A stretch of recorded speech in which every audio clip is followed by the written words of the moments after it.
Muy buenas a todos y bienvenidos al que es el último programa de Sociopolis de esta temporada. Hoy tenemos un invitado especial, que es el profesor Liberto Carratalapuertas. Muy buenas, Liberto. Muy buenos días, Es César. un placer tenerle en el último programa, ya que, bueno, es un cierre a la altura de las expectativas, de hecho incluso la supera. Hay que tener en cuenta que Liberto es profesor e investigador en el Departamento 1 de Sociología de la Universidad de Alicante. Sus campos de investigación son la sociología política, los procesos de participación ciudadana, la comunicación política, los jóvenes y los valores humanos. Ha tomado parte también en numerosas investigaciones para instituciones públicas, donde ha trabajado como investigador principal y colaborador. Además, cuenta con una larga y dilatada trayectoria profesional en el terreno de la investigación acción-participación, orientada a la intervención sociocomunitaria en el asesoramiento técnico y metodológico. Fruto de esa actividad, Liberto ha publicado distintos manuales y ensayos y artículos, ¿no?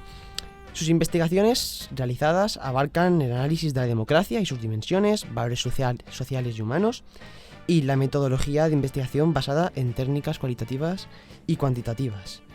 También, de hecho, posee una dilatada experiencia en el ámbito de la comunicación institucional y periodística. El profesor Liberto va a hablarnos hoy de las metodologías de innovación y participación social, que en sociología parece que están recobrando cada vez más fuerza y que de hecho en la Universidad de Alicante hay una clara apuesta por ese tipo de metodologías gracias a la implantación del reciente máster en innovación social y tendencias de futuro, innovación social Y dinámicas de cambio. Me he confundido con una asignatura que tenemos en la carrera.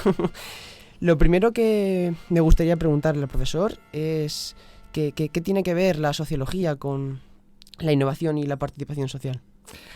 Pues mucho, bastante más de lo que podemos pensar, sobre todo por la imagen que pueden tener las sociólogas y los sociólogos en la sociedad, ¿no? Que mucha gente piensa que somos personas que nos dedicamos, profesionales, que nos dedicamos a analizar encuestas, sobre todo ahora que estamos en plena campaña electoral, un periodo en el que ha habido ya unas elecciones importantes y van a haber otras este fin de semana. Y bueno, y se puede decir que la estrella de los telediarios y de las tertulias son sociólogas y sociólogos, ¿no? Entonces, esa imagen ha quedado siempre muy clara de nuestra profesión, pero sabemos hacer muchísimas cosas, ¿no?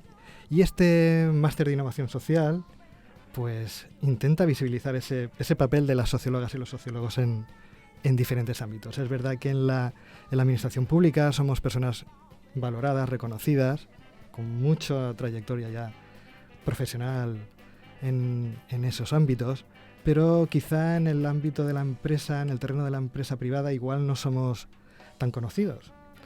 Y somos muy importantes también, ¿no? Entonces, este máster nos enseñan muchas cosas, ¿no? Y entre ellas a desarrollar habilidades y herramientas que podamos aplicar en el entorno de la empresa privada y de otras organizaciones.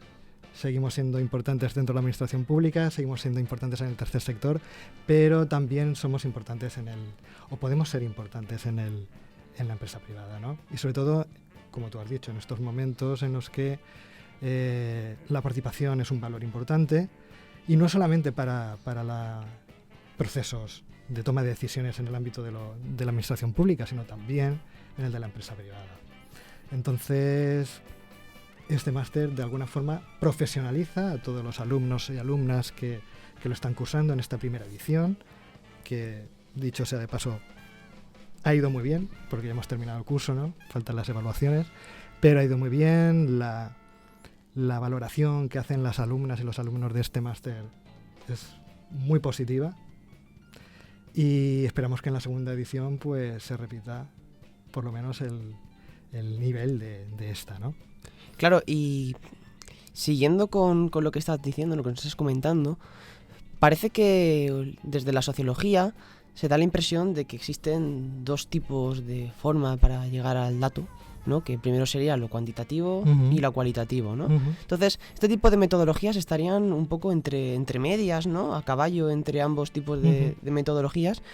Y yo te querría preguntar hasta qué punto crees que estas metodologías pues van a se van a sentar como una parte importante de lo que tiene que hacer el sociólogo como profesional, y sobre todo si crees que este tipo de metodologías pueden aportar claves para comprender las dinámicas políticas y el futuro de la democracia, ¿no? Desde luego que sí.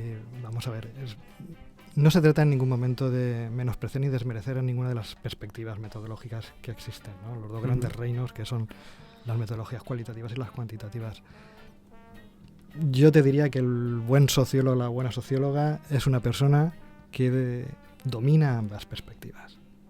Y eso es una cosa que a nuestros alumnos y alumnas en el grado se lo hacemos ver, ¿no? Quiero decir, esto ya no es una cuestión de el que es un poco más espabilado o espabilada se dedica a lo cuantitativo, y el que no, pues a lo cualitativo, ¿no? Como ese cajón desastre en el que van las personas que no se aclaran con los números, ¿no? Que eso es una... No te voy a decir no es que sea un hecho, pero sí que es realmente una creencia, ¿no? Es decir, es algo irracional, no está comprobado, pero efectivamente hay personas que piensan que eso es así. O que las metodologías cuantitativas son de una determinada tendencia ideológica y las cualitativas de otra, ¿no? Sí. Entonces, somos mujeres y hombres de ciencia, somos personas de ciencia, y creo que hay que sobrepasar y superar esos estereotipos, ¿no? Entonces, yo me gustaría que quedase claro, y eso es una cosa que a alumnas y alumnos se les deja bien claro, ya sea en el grado, ya sea en el máster, que un buen sociólogo, una buena socióloga, es una persona que domina ambas perspectivas, porque cada momento, o cada investigación, o cada objetivo, o cada hipótesis tiene una técnica que es pertinente, ¿no? Entonces, estamos hablando de que las técnicas hay que elegirlas en función de la pertinencia del objeto de estudio, del sujeto de estudio, ¿no? Nunca de si soy bueno en esto o malo en esto, o si la tendencia en estos momentos en la sociedad es que se llama lo cualitativo que lo cuantitativo, o viceversa. Creo que eso es un debate o un discurso que hay que superar, un conflicto que viene de lejos, y que efectivamente de cara al futuro necesitamos. Y en el análisis del cambio social y en el análisis de las dinámicas de cambio es necesario tanto una perspectiva como la otra, porque, en fin, una palabra, un concepto que utilizamos mucho los profesores y profesoras es el de la triangulación, ¿no? Y la triangulación, al fin y al cabo, lo que hace es, efectivamente, cuadrar investigaciones desde ambas perspectivas para que el objetivo de esa investigación, que es conocer el objeto, el sujeto de estudio, sea lo máximo posible, y podamos tomar decisiones después a quien le correspondan en función de unos datos que son buenos y fiables. Y claro, entonces te querría preguntar cuáles son las dinámicas que favorecen en este caso metodologías orientadas a la participación social, porque como has comentado, a veces pues uno tiende más hacia lo cuantitativo, hacia lo cualitativo en función de lo que quiere investigar, pero estamos ante una nueva realidad en la que pues las corporaciones municipales, incluso desde el propio Parlamento Europeo, desde la propia Europa, digamos, mandan o recomiendan, incluso para hacer informes técnicos, ¿no? Para hacer cualquier tipo de informe para elaborar proyectos, piden este tipo de metodologías. Entonces, quizá la sociología lo que ha hecho ha sido adaptarse a una nueva realidad político-institucional en la cual este tipo de metodologías, ¿no?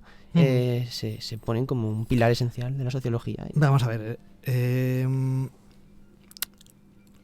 es cierto, todo lo que has dicho es verdad. Es decir, podemos hablar de moda, podemos hablar de tendencia, lo que podemos hablar realmente, yo concluiría, es que realmente hay unas necesidades, ¿no? Al final, esto es, como te he dicho antes, no se trata de qué técnicas son pertinentes para llegar a un objetivo. Entonces, es verdad que si en estos momentos, y sobre todo me estás hablando del ámbito de la administración pública, ya sea al nivel que sea, local, autonómico, nacional, europeo, es verdad que hay unas necesidades que antes no existían. ¿Significa que antes la participación de la ciudadanía en los procesos de toma de decisión política no eran importantes? No es que no lo fueran, sino que realmente en otros momentos no estaba abierta la posibilidad, o era muy complicado, ¿no? Entonces, ahora sí que estamos en una etapa de la historia en la que efectivamente los gobernantes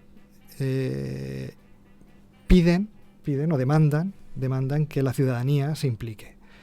Y eso es algo realmente complicado, es decir, es verdad que salimos de unas elecciones, las legislativas de hace unas semanas, y vimos como que fue el 76% de una participación del 76% alta, más o menos. Se puede considerar bastante alta, claro. Eso no es lo habitual tampoco, quiero decir. Y paralelamente, es decir, al margen de que haya o que se consiga una legitimidad, porque consigue una legitimidad en las elecciones con el apoyo del 76% de la ciudadanía, con posibilidades de votar, con derecho de voto, es algo bastante legítimo. Pero después hay otra parte, ¿no? Es verdad que supuestamente cuando votamos estamos eligiendo a un partido político que representa un programa electoral, pero un programa electoral al final no es política cerrada, es decir, y de hecho si coges ahora los programas electorales de unos cuantos partidos, efectivamente ellos ya se comprometen a que muchas de las decisiones que se tomen sean con la participación, con la inclusión, ¿no? Que al final es el concepto del que estamos hablando, ¿no? La inclusión de la ciudadanía en los procesos de decisión política. Y eso requiere de otras, es decir, ya no es una cuestión de simplemente votar como si fuese un referéndum, un plebiscito, ¿no? Se trata de que las personas, la propia ciudadanía, participe en la toma de decisiones, pero no en el momento de elige entre una propuesta u otra que te puede hacer el gobernante, ¿no? Es decir, quien administra la ciudadanía, ¿no? O quien gestiona lo público, ¿no? Se requiere que la propia ciudadanía ya participe desde simplemente un diagnóstico, es decir, entonces, y el diseño de esas consultas o procesos de consulta a la ciudadanía, ¿no? Entonces, es verdad que el sociólogo o la socióloga, en este caso, de lo que se encarga es yo siempre lo digo, es decir, somos metodólogos o metodólogas. Igual que un ingeniero o una ingeniera, cuando va a construir un puente en un camino, pues se necesita de sus conocimientos y sobre todo de la aplicación rigurosa de las técnicas que conoce para construir un puente y que este no se venga abajo.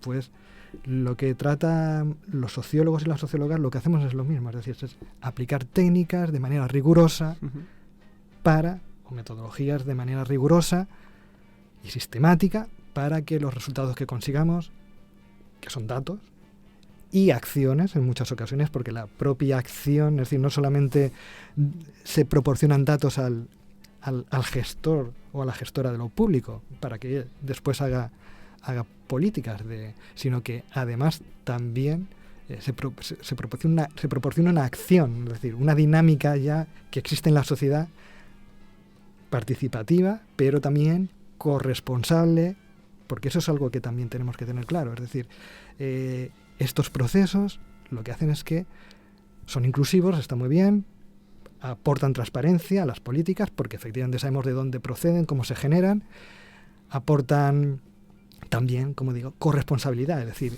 estamos hablando de que la ciudadanía ya no es una parte pasiva o gobernada como ha ocurrido hasta ahora, sino que estamos hablando de que la propia ciudadanía ya es corresponsable en la gestión, ¿no? También se habla de cogestión en este caso, ¿no? A un nivel diferente, ¿no? Por el estatus que tiene, el estatus legal que tiene jurídico que tiene cada agente en este caso, pero bueno, de alguna forma efectivamente ahí la ciudadanía ya es corresponsable y cogestiona, porque al final no nos olvidemos que la ciudadanía puede elegir o puede decidir queremos que se haga esto y no ser lo más adecuado, es decir, existe también la posibilidad de equivocarse, ¿no? Pero bueno, por eso me refiero y remarco el hecho de la cogestión, la corresponsabilidad, ¿no? en la administración de un territorio, te digo, a cualquier nivel, local, autonómico, nacional o europeo. Entonces, los sociólogos, en cierto sentido, creo haber entendido, ¿no? Uh-huh. Somos, en este caso, quizá no sé si responsables, pero sí quizá las personas encargadas o que tenemos no sé si la palabra es obligación, pero casi el deber como científicos de encaminar la sociedad hacia un nuevo modelo de gobernanza en el que las decisiones se tomen de abajo arriba y no de arriba abajo, ¿no? Diría, y por otra parte, el poder, ¿no? En este caso, iría más allá del hecho de que un partido u otro estuviese en el gobierno, ¿no? Si no me equivoco, y sería, en este caso, a partir de la, en este caso, utilización y puesta en práctica de metodologías participativas que permitiesen a las personas encargadas, ¿no? de las administraciones públicas conocer las necesidades de las personas para llevar a cabo políticas públicas diferentes. Entonces, en este caso, y cierro la pregunta, ¿no? ¿Crees que la sociología tiene un enorme potencial como agente transformador social? Es una ciencia transformadora, ¿no? Sí, vamos a ver.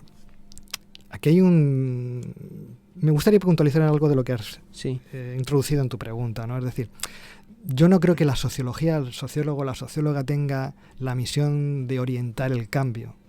Yo creo que no somos tan importantes, quiero decir, porque al final en la cuestión de la gobernanza, ¿no? Es decir, aquí los protagonistas son las personas, ¿no? La ciudadanía, ¿no? Es decir, repito, yo creo que el papel de la socióloga, del sociólogo, es el de aplicar metodologías, utilizar metodologías, de manera rigurosa y sistemática. Es decir, creo que es nuestro nivel de inclusión dentro del proceso es como técnicos, ¿no? Como metodólogos o metodólogas. Creo que esto es importante porque no podemos arrogarnos el mérito de conseguir cambios, ¿no? Es decir, el sociólogo o la socióloga no es el protagonista de la sociedad, como creo que tampoco lo deben ser ni los biólogos, ni las biólogas, ni los abogados, ni las abogadas. Quiero decir, todos tenemos nuestra profesión, se dedica a lo que se dedica y tiene sus objetivos y tiene su razón de ser. Pero estamos hablando de gobernanza, ¿no? Es decir, es verdad que en un proceso de enseñanza-aprendizaje el profesor o la profesora es una parte muy importante, o en otros procesos, ¿no? El profesional es muy importante. Pero hablando de gobernanza, yo creo que los importantes siguen siendo la ciudadanía, ¿no? De hecho, y lo que te decía, la importancia que tenemos nosotros o nosotras es la de conseguir que la ciudadanía pueda participar. Porque es verdad que en muchas ocasiones ciertos políticos pues consideran que participación ciudadana puede ser simplemente el proponerle, que lo es, no vamos a decir que no, pero queda ahí, ¿no? Es decir, proponerles, elígeme entre estos dos proyectos, ¿no? Y porque ha hecho un plebiscito, una consulta popular, ya eso le podemos llamar participación ciudadana. Le podemos llamar participación ciudadana porque al final la ciudadanía puede decidir. También te digo que el marco legal en el que nos encontramos, ya sean procesos participativos muy inclusivos o menos inclusivos, el marco legal en el que nos movemos no compromete, ¿no? El resultado de un proceso de estos participativos no compromete, me refiero en el sentido de que al final no deja de ser un compromiso del político o la política en que dice, bueno, lo que salga de este proceso lo cumplimos, ¿no? Siempre queda la voluntad de él, con lo cual, y volviendo un poco y retomando, perdona César que me estás mirando, que hay que ir más rápido. Vuelvo a repetir, quiero que quede esto claro, es decir, dentro de estos procesos los importantes son las personas, la ciudadanía, que es la que participa, y tiene que seguir siendo así. Nosotros somos importantes en tanto en cuanto velamos porque esos procesos se hagan bien. Vale. Liberto, lo que creo que también mucha gente que nos está viendo estará interesada es en saber cómo ha transcurrido algún tipo de puesta en práctica de estas metodologías que has hecho tú como investigador, y creo que es también algo que la gente que nos está escuchando estará interesada en saber, porque de hecho, como hemos comentado en la introducción, pues has hecho ya varios proyectos relacionados con ese tipo de metodologías, y si nos podrías contar alguno destacado. Yo llevo 20 años trabajando en esto. Quiero decir, mi primer trabajo como sociólogo fue en una IAP. Quiero decir, no es un proceso participativo, digamos, como los que he hecho últimamente, ¿no? En los últimos años. Quiero decir que con eso que es muy importante, ¿no? Que esto lleva mucho tiempo ya en marcha y ha cambiado y ha evolucionado, lógicamente, ¿no? Ha evolucionado sobre todo porque en un principio, te estoy hablando de finales de los 90, que es cuando hice mis primeros trabajos, dentro de los políticos no había una conciencia clara de que esto, es decir, no es como ahora, en el sentido de que hay una fuerte deslegitimación, ¿no?, de las instituciones, y eso ha hecho que muchos gobernantes se animen con buen criterio, creo yo, que se animen a emprender proyectos de este tipo, ¿no? Pero en otros tiempos, digo a finales de los 90, pues era algo más como experimental, ¿no? En el sentido de... No te digo que hubiese algo dentro del político, ¿no? Es decir, nosotros siempre nos lo tomamos esto como bastante en serio, ¿no? No lo creemos, de hecho, ¿no? Creemos que la ciudadanía debe formar parte de estos procesos de toma de decisión y que una buena metodología pues ayuda a conseguirlo, ¿no? Pero ya te digo que era más anecdótico, no porque se tomase a broma o poco en serio, sino porque realmente era anecdótico en el conjunto, si tomamos en el conjunto de todo el cuerpo de gobernantes que pudiese haber en España, ¿no? Quiero decir que las experiencias eran mínimas y, como te decía, con mucho desconocimiento de lo que era la participación ciudadana, ¿no? Nosotros éramos sociólogos y sociólogas y yo trabajaba en un equipo con compañeros, ¿no? Francisco Francés, entre otros, profesor también de la Universidad de Alicante, profesor vuestro además. Y empezamos a hacer esos proyectos, pues al mismo tiempo, pues eso, en un terreno bastante virgen, ¿no? Es decir, en el que había mucho desconocimiento, muchísima ilusión también por parte de las personas que participaban. Ahora la cosa ha cambiado, es decir, ahora es verdad que se hacen muchísimos más procesos de participación ciudadana para muchas cosas, para muchas. Pero también por eso mismo de que ya está en medios de comunicación, ocupan muchísimos espacios ya, también ha crecido el escepticismo, ¿no?, en cuanto al resultado, ¿no? Es verdad que hay muchas personas que creen en ellos, gobernantes, ciudadanía, pero también hay otras personas que consideran que hay otros métodos de toma de decisiones más los convencionales, ¿no?, que son más adecuados, más pertinentes, porque al final, como muchos dicen, el oficio del político, la político es el de tomar decisiones, ¿no? Que eso me lo he encontrado muchas veces en procesos, ¿no? Si le pagamos a un político, ¿por qué tenemos que nosotros tomar decisiones, ¿no? Entonces, yo diría que la cosa ha cambiado bastante, se ve con ojos más críticos, y me parece muy bien porque eso hace que exista un debate, y al fin y al cabo, al margen de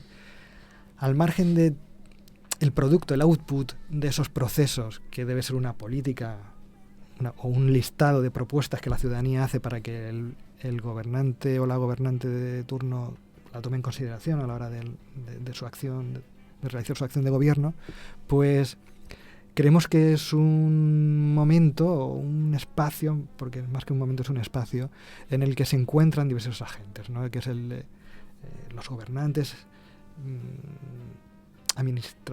los trabajadores de la administración local, los técnicos, ¿no?, y la propia ciudadanía que, pues venimos de un sistema político en el que efectivamente cada uno tiene su espacio separado además, y nadie se conocía y había pues cierto desconocimiento o cierto tipo de actitudes pues este es tu trabajo, o por parte de la ciudadanía, este es tu trabajo, pues tú eres el que tienes que saber lo que tienes que hacer, tal, ya criticaré yo si me gusta o no me gusta.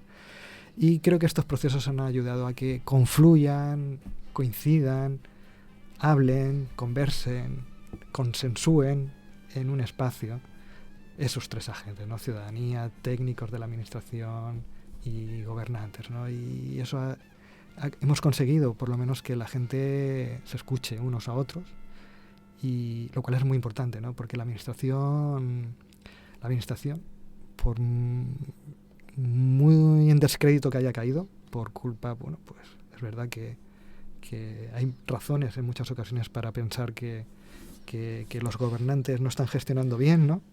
Pero no todos, y yo digo no todos y hablo de la gran mayoría, la amplia mayoría, no todos son iguales, ¿no? Entonces necesitamos que se conozcan, necesitamos que hablen, necesitamos que esos tres agentes tomen decisiones en conjunto. Te haría una pregunta, como para cerrar la entrevista. ¿Tú crees que pueden darse casos en los que la participación social no llega a representar los intereses de cada uno de los agentes implicados, sino que sobre representen los intereses de un agente en concreto y que por tanto... Sí, vamos a ver, eso pasa, vamos a ver. Vamos a ser claros también, quiero decir, procesos de participación ciudadana, la participación es pequeña, no estamos hablando de porcentajes de población importantes.